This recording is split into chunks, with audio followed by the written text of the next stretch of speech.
Halo semuanya, bagaimana persiapannya nih?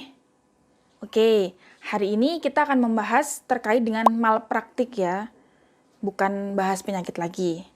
Jadi, untuk malpraktik sendiri, dalam hukum Indonesia tidak ditemukan dalam peraturan perundang-undangan di Indonesia, baik hukum-hukum general maupun hukum-hukum yang bersifat lex specialis, seperti Undang-Undang Praktik Kedokteran maupun Undang-Undang Kesehatan. Malpraktik tidak ada dalam terminologi hukum Indonesia, melainkan menggunakan istilah kelalaian. Nah, malpraktik dari Asosiasi Medis Dunia diartikan sebagai kegagalan dokter untuk melakukan tata laksana sesuai standar terhadap pasien. Standar yang dimaksud di sini dapat mengacu pada standar prosedur operasional yang ditetapkan oleh lembaga kesehatan tersebut atau di tempat lain dengan keadaan yang serupa. Malpraktik juga bisa diartikan sebagai kurangnya keterampilan dokter, atau adanya faktor pengabaian, dan adanya cedera yang merupakan akibat langsung salah satu dari ketiga faktor di atas. Nah, untuk klasifikasinya apa sih untuk malpraktis atau malpraktik? Jadi ada dua. Jadi ada ethical malpractice dan juridical malpractice, secara etis dan secara hukum. Nah, untuk klasifikasi, kesalahan dari sudut pandang etika disebut dengan ethical malpractice. Kesalahan dari sudut pandang hukum disebut dengan juridical malpractice. Ini yang perlu digaris bawah. Tidak setiap ethical malpractice adalah juridical malpractice. Akan tetapi, semua juridical malpractice pasti merupakan ethical malpractice. Nah, apa sih klasifikasi dari juridical malpractice? Yang pertama ada criminal malpractice atau malpraktik pidana, di mana termasuk perbuatan seseorang dapat dimasukkan dalam kategori criminal malpractice manakala perbuatan tersebut memenuhi rumusan delik pidana, yaitu yang pertama, perbuatan tersebut, baik positif act maupun yang negatif, merupakan suatu perbuatan yang tercela. Yang kedua, dilakukan dengan sikap batin yang salah, yang berupa kesengajaan atau intensional, kecerobohan atau recklessness, dan kealpaan atau negligence. Nah, untuk clinical malpractice ini dibagi menjadi dua, kesengajaan, intensional atau dolus, dan kealpaan, kelalaian, negligence, atau culpa.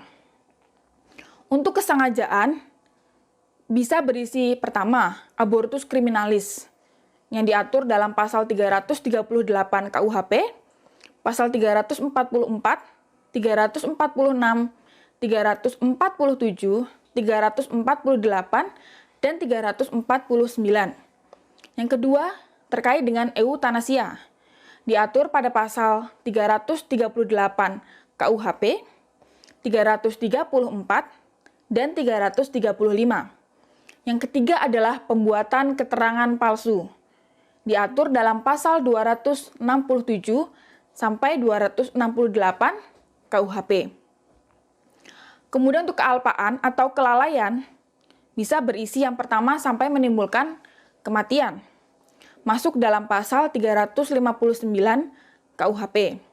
Yang kedua, luka berat, yaitu pasal 360 dan pasal 90 KUHP. Yang kedua, ada yang disebut dengan civil malpractice. Jadi untuk civil malpractice atau malpraktik perdata, seorang tenaga kesehatan akan disebut melakukan civil malpractice apabila tidak melaksanakan kewajiban atau tidak memberikan prestasinya sebagaimana yang telah disepakati atau ingkar janji. Tindakan tenaga kesehatan yang dapat dikategorikan civil malpractice antara lain, yang pertama, tidak melakukan apa yang menurut kesepakatannya wajib dilakukan. Yang kedua, melakukan apa yang menurut kesepakatannya wajib dilakukan, tetapi terlambat untuk melakukannya. Yang ketiga, melakukan apa yang menurut kesepakatannya wajib dilakukan, tetapi tidak sempurna. Yang terakhir, melakukan apa yang menurut kesepakatannya tidak seharusnya dilakukan. Pertanggungjawaban dari civil malpractice dapat bersifat individual maupun korporasi, dan dapat pula dialihkan pihak lain berdasarkan principle of vicarious liability.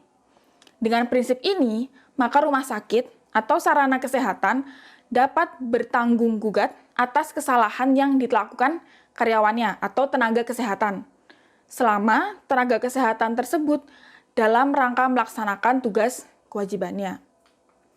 Nah, kelalaian atau kesengajaan yang menyebabkan kerugian selain kematian atau luka berat bisa dilakukan pengaduan perdata. Bisa dilakukan ke pengadilan berdasarkan kerugian yang dialaminya dengan dasar wan prestasi. Untuk pasalnya, pasal 1239 KUH Perdata atau perbuatan melawan hukum. Pada pasal 1365, 1366, dan 1367 KUH Perdata. Yang terakhir, ada administratif malpraktis. Dokter dikatakan telah melakukan administratif malpraktis jika tenaga perawatan tersebut telah melanggar hukum administrasi. Perlu diketahui bahwa dalam melakukan police power, pemerintah mempunyai kewenangan menerbitkan berbagai ketentuan di bidang kesehatan. Misalnya, tentang persyaratan bagi tenaga perawatan untuk menjalankan profesinya, atau surat izin kerja, atau surat izin praktek, batas kewenangan, serta kewajiban tenaga perawatan. Nah, apabila aturan tersebut dilanggar, maka tenaga kesehatan yang bersangkutan dapat dipersalahkan melanggar hukum administrasi. Baik, demikian pembahasan terkait dengan malpraktik. Semoga bermanfaat, semoga sukses untuk ujiannya. Sampai jumpa.